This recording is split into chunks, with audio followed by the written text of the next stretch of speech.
Bonjour à toutes et à tous et bienvenue sur ce nouvel épisode d'Avenir. Donc ici Vanna et puis j'ai aujourd'hui avec moi Yannick Bennett, donc qui est le CEO de Mabrikimo. Donc bonjour Yannick. Bonjour Vanna, merci de me recevoir. Merci à toi d'être venu. On est très heureux de te recevoir aujourd'hui sur Avenir. Tu ouvres ce bal de la saison 2024-2025. Déjà, comment est-ce que tu vas ? Eh ben, ça va très bien, retour de vacances, en forme j'espère, pour attaquer cette année du mieux possible. Est-ce que déjà tu peux te présenter rapidement pour celles et ceux qui ne te connaîtraient pas ? Alors donc moi Yannick Bennett, alors j'ai un parcours qui est un petit peu atypique puisque je suis ostéopathe à la base, donc rien à voir avec l'immobilier. Donc j'ai monté en fait une société il y a 10 ans où on envoyait des ostéopathes dans les entreprises, qui a très bien fonctionné, que j'ai revendu. En parallèle je faisais pas mal d'immobilier et donc au moment de la revente, j'ai voulu changer complètement de domaine d'activité et c'est là du coup que j'ai lancé Mabrikimo, donc le premier logiciel de gestion pour les marchands de biens. Donc tu n'étais pas du tout, on va dire, destiné à la base à faire de l'IMO. Quoique tu en faisais du coup à titre personnel ? J'en faisais à titre perso, donc quand j'étais ostéopathe, en fait j'avais acheté mon premier cabinet, après j'avais ouvert quelques centres médicaux, donc je faisais quand même pas mal d'IMO, et j'avais commencé aussi à faire quelques OP d'achat-revente du coup sur la fin. Ok, on va pas trop se spoiler, tu vas nous expliquer tout ça un peu après, mais est-ce que tu peux nous raconter un petit peu tes débuts, alors où est-ce que tu as grandi, ta relation avec tes parents, ta famille, les valeurs qui t'ont été transmises Ouais, bien sûr. Donc moi j'ai grandi dans le 91 à Viry-Châtillon, pas très très connu, un petit peu excentré de Paris.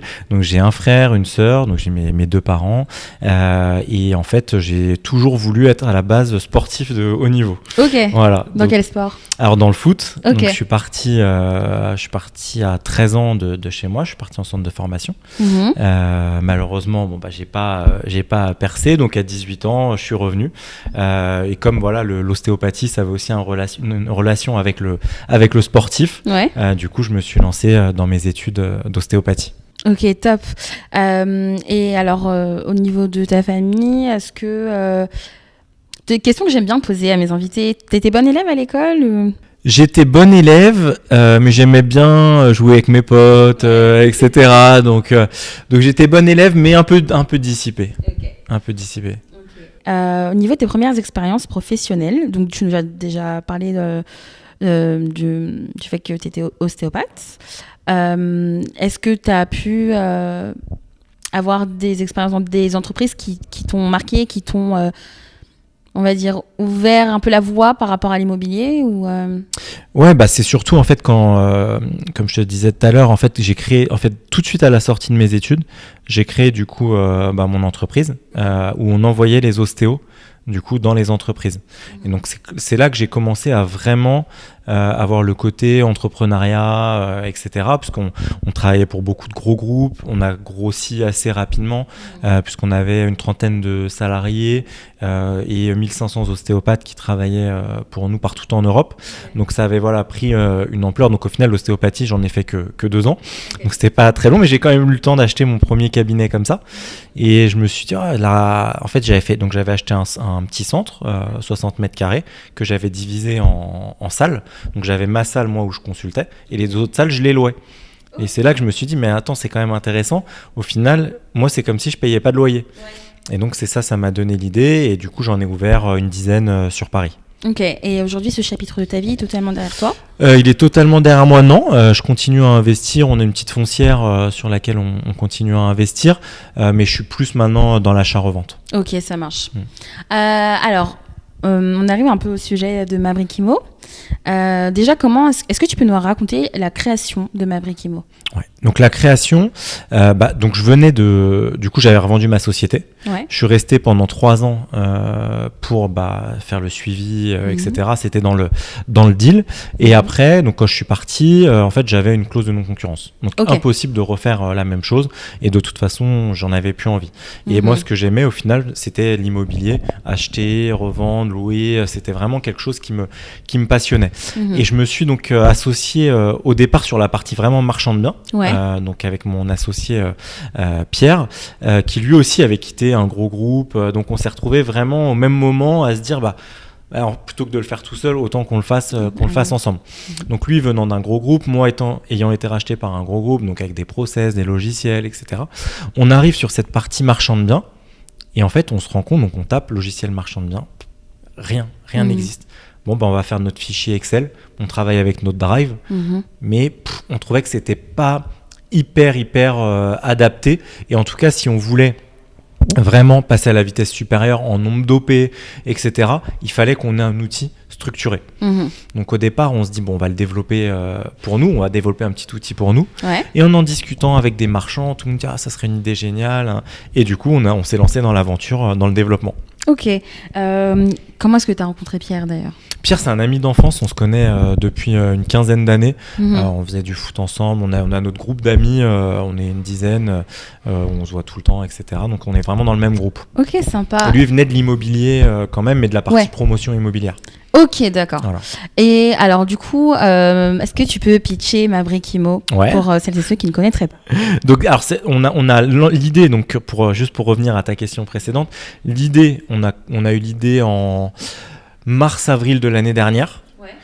On a commencé les développements en septembre et on a lancé en janvier. Donc ça c'est vraiment que depuis le début de l'année. Donc là, on est à 8 mois d'existence vraiment où les gens peuvent utiliser la plateforme. Et donc Mabrikimo, simplement en quelques mots, c'est une plateforme de gestion, donc vraiment un ERP pour les marchands de biens. Ils peuvent piloter leur activité de A à Z, de la simulation jusqu'à la revente, en intégrant les plannings, la trésorerie, les finances, etc. Donc vraiment un outil ultra complet.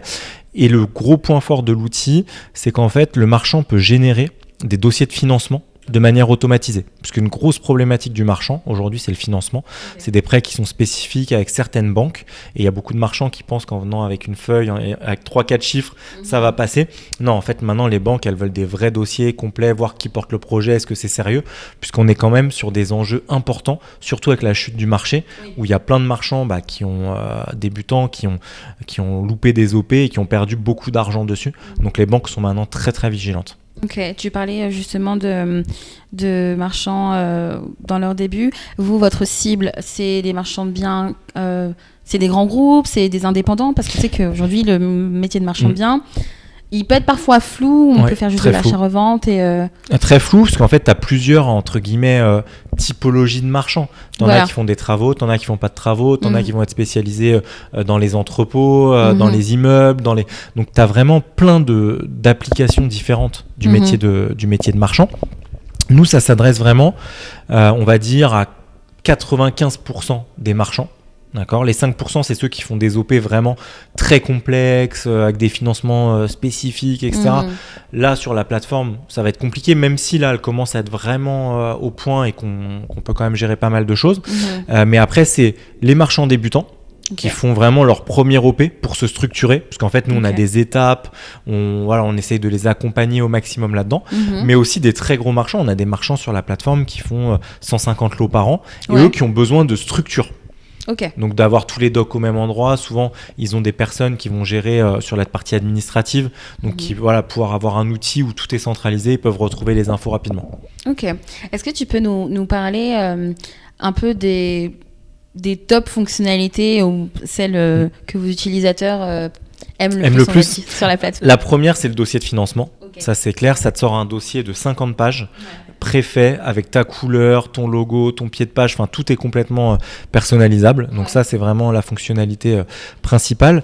Une autre fonctionnalité qui est appréciée, c'est la synchro bancaire. En fait, tu peux synchroniser tes comptes et après relier tes dépenses à tes opérations, à tes lots. Et là, on est en train de faire une grosse passerelle avec un logiciel de compta qui s'appelle Pennylane, qui est assez connu, qui est une licorne française, pour qu'en fait, toute la donnée comptable, elle aille directement chez l'expert comptable. Donc ça, c'est la partie finance, elle est très appréciée. Une fonctionnalité qui fonctionne aussi très bien, c'est la multidiffusion. En fait, on permet aux marchands de diffuser eux-mêmes les annonces, donc sur tous les portails, Se Loger, Bien Ici, Le Bon Coin, etc. Donc en fait, ils payent, c'est au mois, et ils peuvent diffuser leurs annonces sur tous les portails, et c'est eux qui gèrent la commercialisation. Donc ça, c'est le top 3 de nos fonctionnalités. Mais après, on a l'outil de simulation qui est vraiment très puissant, qui est bien apprécié. On a un outil pour générer des offres d'achat aussi automatiquement, l'envoi automatique des mails, enfin voilà, il y a pas mal d'autres petites fonctionnalités, mais les 3 grosses, c'est celles que je t'ai citées. Ok, top. Tu te parlais tout à l'heure de marché. C'est vrai qu'il y a une longue, mauvaise période, on va dire. Comment est-ce que vous y faites face et quels sont les défis peut-être que vous avez rencontrés, que vous rencontrez actuellement? Alors, le problème en fait des marchands, déjà sur le métier de marchand, c'est qu'en fait, il y a 2 ans, on était sur un marché où peu importe ce que tu achetais, tu le revendais plus cher. Ouais. Donc là, tout le monde s'est dit, je vais être marchand. Ouais. Là, on est dans un marché où tu achètes, mais tu as du mal à revendre. Donc, tu portes tes OP longtemps, tu as des frais financiers qui ont aussi explosé. Donc, c'est pas du tout les mêmes marges. Donc, le métier, il est vraiment devenu plus difficile en termes de rentabilité, etc. Donc, tu en as pas mal qui ont du mal. Mais dans le sens inverse, tu as aussi maintenant, c'est un métier qui est entre guillemets tendance. Donc, tu as beaucoup de gens qui veulent devenir marchands, être indépendants, autonomes, etc. Donc, le nombre de marchands augmente, mais la difficulté aussi augmente. Okay. Donc voilà, et nous, quand tu es dans un marché en général en difficulté, c'est là où les gens cherchent des solutions pour être meilleurs, pour se faire mieux financer, pour être plus pro, pour être plus pertinent dans ces simulations, dans ces estimations. Et donc c'est là que nous on intervient parce que ça leur permet de se professionnaliser. Ok. Est-ce que tu aurais en tête 2-3 conseils pour un marchand de biens qui souhaite se lancer? Voilà. Déjà avoir de l'argent, ouais. Parce que c'est très difficile, parce qu'en fait aujourd'hui, c'est fini l'époque où les banques finançaient à 110%, ça c'est complètement fini. En marchand, c'est minimum 20-30% d'apport sur une OP. Donc ça fait quand même des fonds, surtout quand tu es sur des villes comme sur Paris, où le prix des biens est quand même assez important. Ouais. Donc voilà, il faut quand même un peu d'argent. Okay. Deuxième conseil, c'est d'être ultra spécialisé sur un secteur. D'accord. C'est très compliqué. Alors, il y en a qui arrivent, qui le font, mais quand même, c'est assez rare de se dire je vais faire sur toute la France. Ouais. D'accord ? Parce que, par exemple, tu prends Paris, entre cette rue où on est et la rue d'à côté, les prix peuvent être différents. Parce que voilà, cette rue elle est cotée, l'autre pas cotée. Donc tu peux pas te baser uniquement sur un prix hypothétique au mètre carré. Il faut quand même une très très très bonne connaissance de son secteur. Et vous d'ailleurs, quand vous avez commencé, est-ce que vous vous êtes dit on va rester en Ile-de-France? Ouais, nous on fait vraiment que du Paris, petite couronne. Ok. On fait vraiment que ça. Ça nous permet de bien connaître. Et encore, on fait pas tout Paris. On fait des arrondissements qu'on connaît, donc le 12e, le 15e, qu'on connaît très très bien, pour en fait aller il faut que tu ailles le plus vite possible et tu n'as pas le droit de te tromper. Entre un arrondissement une rue où c'est 10 000 et l'autre c'est 9 000, tout de suite c'est ta renta qui part, donc tu peux pas te tromper. Du coup, toi aussi qui travailles au quotidien avec des marchands de biens, c'est quoi selon toi les erreurs que tu vois le plus peut-être dans leur activité? Surestimation. Ça, on le voit tout le temps. En fait, les prix, ils vont regarder l'historique des ventes, etc. Sauf que c'est l'historique qui date de l'année dernière, 2 ans, 3 ans, avec des prix complètement décorrélés du marché. Donc ça, c'est vraiment la plus grosse erreur. Et la deuxième erreur, c'est de penser que c'est simple, que tu peux avoir des financements facilement, que gérer des travaux, c'est facile. C'est un métier qui est quand même complexe. Tu as beaucoup de choses à savoir sur la partie fiscalité, sur l'urbanisme. Il y a beaucoup d'erreurs. Les gens, ils pensent que tu peux prendre un appart, tu peux le diviser comme ça. Ou en fait, il y a quand même des règles. Et en fait, et tout ça, ça peut te créer des gros problèmes derrière. Oui, quand le PLU n'est pas forcément respecté, exactement. Du coup, il faut revenir en arrière. Exactement. Est-ce qu'on peut parler du coup un peu de ton équipe culture entreprise? Vous êtes combien aujourd'hui chez Mabric? Alors aujourd'hui, on est 3, donc 2 associés. Donc Pierre et moi-même, et on a une responsable communication marketing qui va gérer nos salons, notre communication réseaux sociaux, nos partenaires, etc. Donc, petite équipe. Moi, c'est aussi ce que je voulais dans mon ancienne expérience. On avait quand même beaucoup de monde, beaucoup de problématiques de personnel à gérer, etc. Et c'est vrai qu'aujourd'hui, ça devient assez complexe. Donc là, c'était d'être en petite équipe, de pouvoir travailler de n'importe où pour que ça soit plus simple. Ouais, commencer sur des bases solides avant. Très bien. Alors, pour revenir un peu sur un plan plus perso, est-ce que tu pourrais nous décrire un peu tes journées type? Si journée type, il y en a. Journées type, elles sont chargées, puisque j'ai 3 enfants. Donc, c'est la partie matin, c'est d'emmener tout le monde à l'école, ou à la crèche, etc., de répartir tout le monde. Donc là, départ en vélo, les 3 dans le vélo, à l'arrière, et c'est parti. Donc, je les dépose. Retour à la maison. On est incubé, nous, dans le 11e. Ok. donc à la Pépinière 27. Donc on va là-bas. Et après, c'est de jongler avec les visites, les rendez-vous avec le développeur, avec voilà, ça va être de jongler. Donc toute la journée bureau. Après, je reviens assez tôt, 16h30, pour récupérer tout le monde aussi à l'école. Enfin, ça dépend des jours, mais voilà, on alterne avec ma femme. Et voilà, jusqu'à 18h, 18h30, gérer les enfants. Et après, retravailler le soir un peu plus au calme. Ouais. Oui, donc il y a une deuxième partie il le y a une soir, deuxième partie, ouais. un peu plus calme pour tous les tests de la plateforme, où on n'est pas dérangé, on est plus concentré. Donc ça permet de le faire tranquillement. Et moi, j'aime bien travailler de nuit et tout, ça me dérange pas. Quand j'aime bien faire des nuits entières, ça me dérange pas.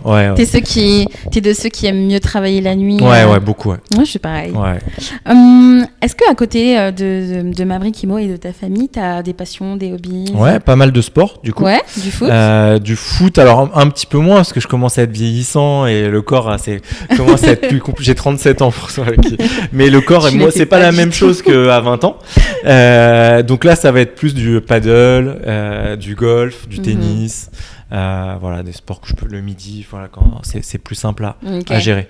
Ouais, ça vide l'esprit tout ça. Voilà, ça vide l'esprit. Et après, j'ai le sport, mais des enfants. Donc là, au foot, pareil au tennis, etc. Donc ça prend aussi pas mal de temps. Ouais, j'imagine. Ouais. En termes d'accomplissement pro-perso, tu as commencé l'entrepreneuriat assez jeune, du coup, si j'ai bien compris. Quel est l'accomplissement perso ou pro, du coup, dont tu es le plus fier aujourd'hui? J'ai commencé à 23 ans, du coup, ma première entreprise. Donc, on va dire que mon plus gros accomplissement aujourd'hui, ça a été la revente de l'entreprise, puisque c'était vraiment un énorme groupe, etc. Même si ça a été très, très, très dur au final, la revente à un groupe américain, ça a été vraiment très complexe, surtout les 3 ans après revente. Donc ça, c'est quand même une fierté, tu vois, de se dire, t'as fait grandir une société. On est parti vraiment de zéro. Mes grands-parents m'avaient prêté 1 000 euros. J'ai créé la société avec 1 000 euros. Et on est monté et on faisait 3 millions d'euros de chiffre d'affaires à la fin. Donc c'est quand même une fierté. Surtout que moi, j'ai pas fait d'école de commerce, j'ai pas fait de choses comme ça. J'ai fait une école d'ostéopathie, donc qui ne sert pas à grand chose au final dans l'entrepreneuriat. Donc ça, pour moi, c'est une belle réussite. Après, bien sûr, d'avoir fondé ma famille aussi. Ça, quand tu as 3 enfants, même si c'est très dur, c'est aussi quand même une belle fierté.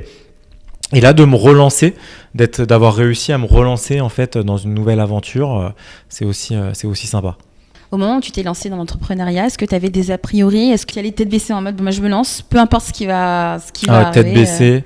Moi, je suis plutôt comme ça. C'est-à-dire que en fait, quand j'ai une idée, même des fois un peu trop, donc j'y vais tête baissée et je me dis allez, je vais voir ce qui se passe. Donc je m'attendais pas en réalité à ce que le début soit aussi complexe en termes d'administratif, de fiscalité. En fait, tu t'aperçois qu'il y a des règles de partout et qu'on favorise vraiment pas en France l'entrepreneuriat. Franchement. C'est vraiment ultra complexe. Après, une fois que tu es lancé, c'est plus simple. Mais le démarrage est assez dur, ouais, carrément. Mais pour toi, qu'est-ce qui a fait que ce démarrage, tu aies pu quand même le réussir, on va dire?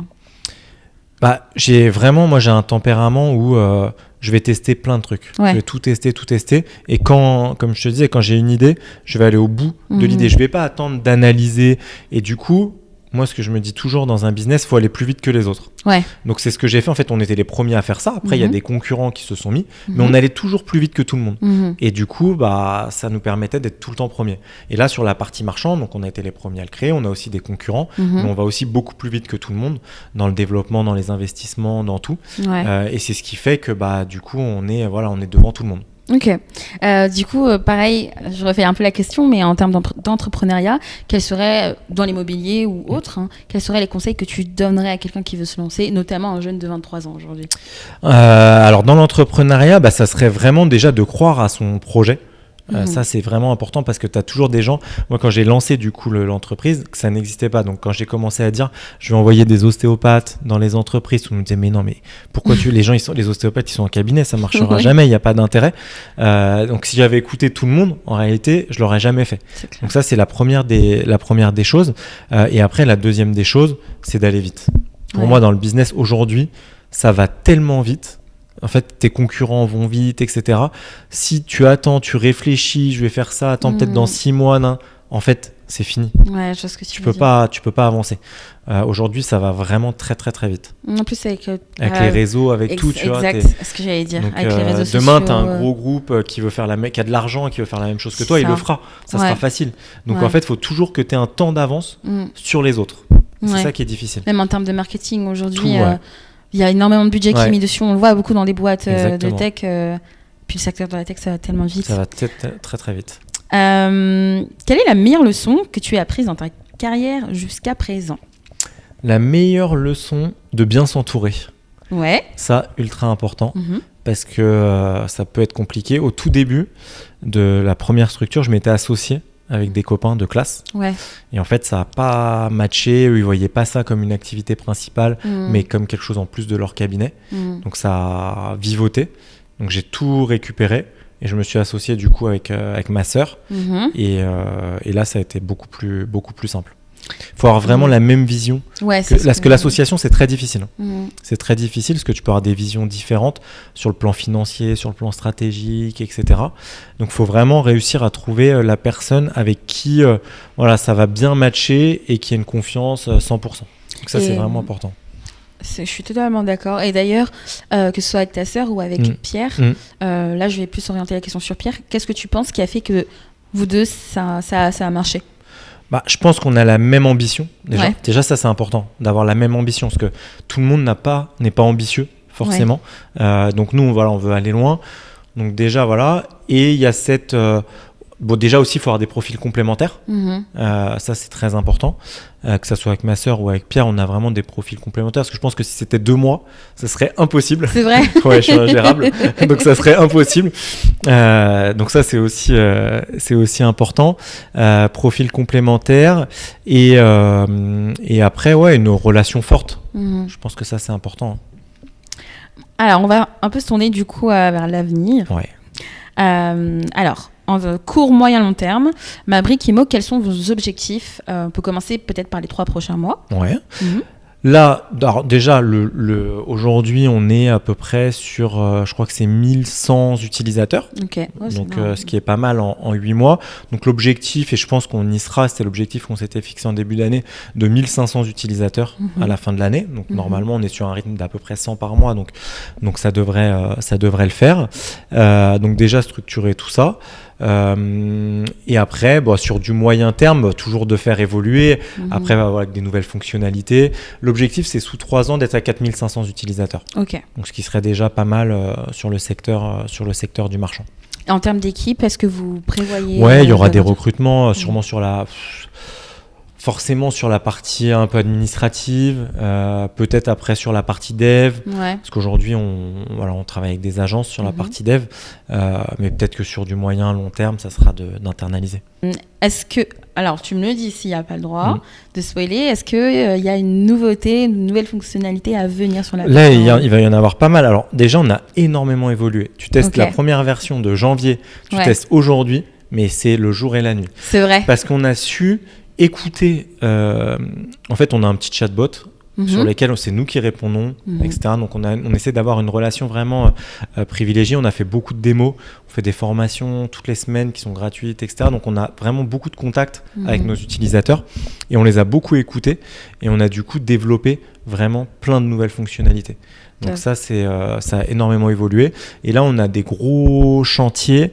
On a un gros chantier. On lance tout un module sur ce qu'on appelle de la VIR. Donc en fait, c'est du VFA, mais dans l'ancien. Donc là, il y aura toute une partie gestion de ça. Il va y avoir du coup l'intégration avec Pennylane, là qui arrive, donc le logiciel comptable. Et tout un outil d'automatisation marketing pour relancer tes agents immobiliers, tes notaires régulièrement. Voilà. Ça va être les 3 grosses fonctionnalités de fin d'année. Mais après, on en a plein d'autres sous le coude. Mais le dev, il faut y aller progressivement. Sinon, il va se sentir... voilà, sinon, déjà, ça coûte cher de développer.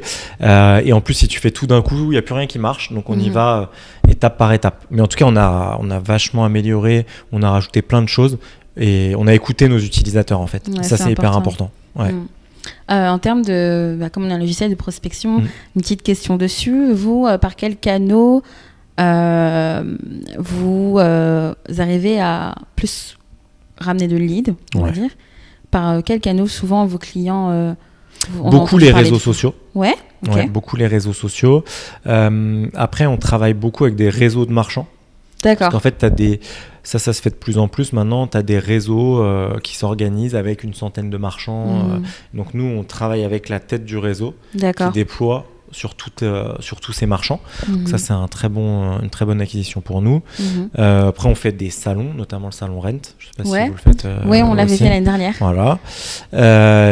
Et après, référencement naturel, comme il y a très peu de concurrence, tu tapes logiciel marchand de biens, tu tombes directement sur ma brique IMO. Donc, c'est vrai, testé, approuvé.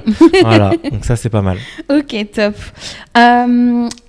Alors, sur une note plus personnelle, comment est-ce que tu imagines ton avenir et ton héritage? Qu'est-ce que tu voudrais laisser comme héritage? Notamment à tes 3 enfants. Déjà plus d'enfants. Ça, c'est fini. 3, c'est déjà très bien. 3, c'est fini. C'est top. Voilà. Après, moi, j'aimerais bien que mes enfants, ils aient cette culture de l'entrepreneuriat. Ouais, ça, c'est vraiment un truc, pas forcément dans l'immobilier, hein. Ça peut être dans la santé, enfin, dans n'importe quoi. Mais je veux qu'ils aient cet esprit où on est capable de créer des choses. Ça, c'est vraiment important pour moi. Alors après, peut-être certains l'auront, d'autres l'auront pas sur les 3. Ça, on le sait pas. Mais ouais, ça, c'est un truc important. Et après, moi, dans notre famille, on a toujours eu quand même ce côté uni. Donc ça, j'aimerais bien quand même que mes enfants allaient aussi. Voilà, je travaille avec ma sœur, ça, donc c'est un truc. Famille, exactement. Ok, top. Alors, on va arriver du coup à la petite nouveauté du podcast. Donc, Yannick, comme je t'ai dit, tu seras mon cobaye. Donc, j'ai, je crois, 8 questions donc, sur le thème de l'immobilier. Donc, c'est tu préfères. Et en fait, je te pose 2 choix et tu me diras ce que tu préfères.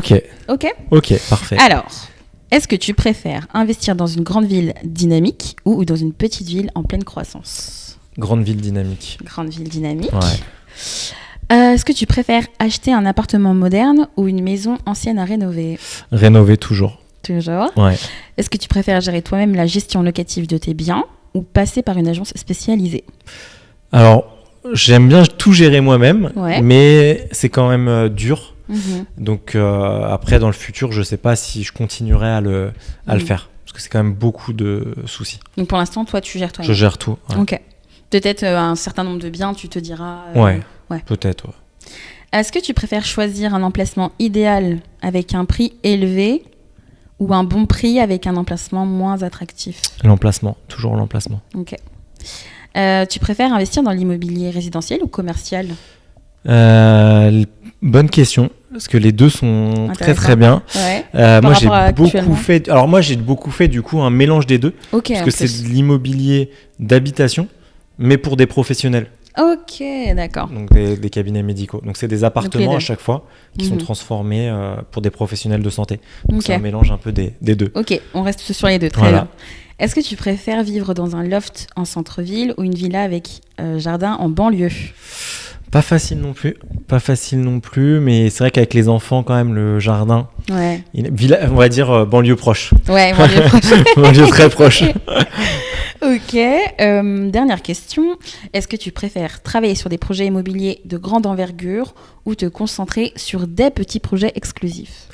Et là, je vais te dire aussi les deux, parce que je pense que c'est important d'avoir une stratégie diversifiée. Donc, on fait à la fois des tout petits, après tout est relatif, mais des 50 mètres carrés dans Paris, comme des immeubles. Donc, vraiment les deux. Les petits, ça va s'écouler beaucoup plus rapidement, c'est assez rapide. Les gros, c'est quand même plus de travail avec des plus belles marges, mais plus compliqué.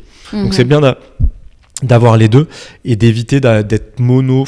Moi je trouve qu'être mono de faire un seul gros projet et de tout miser là-dessus, c'est quand même risqué. C'est risqué, Donc toujours avoir quand même des petites portes de sortie. Ok, mais écoute, merci d'avoir répondu à ces questions. T'en as pensé quoi? C'était top, nickel, j'aime bien ces petits jeux parce que tu es toujours indécis. Donc super format. Ok, écoute, déjà merci pour le jeu, puis surtout merci d'être venu sur notre podcast. Ce fut un réel plaisir de discuter avec toi. Merci à toi de m'avoir invité. Et puis on te souhaite à toi le meilleur, beaucoup de bonheur à ta famille et aussi à ma brique IMO bien sûr. Merci beaucoup.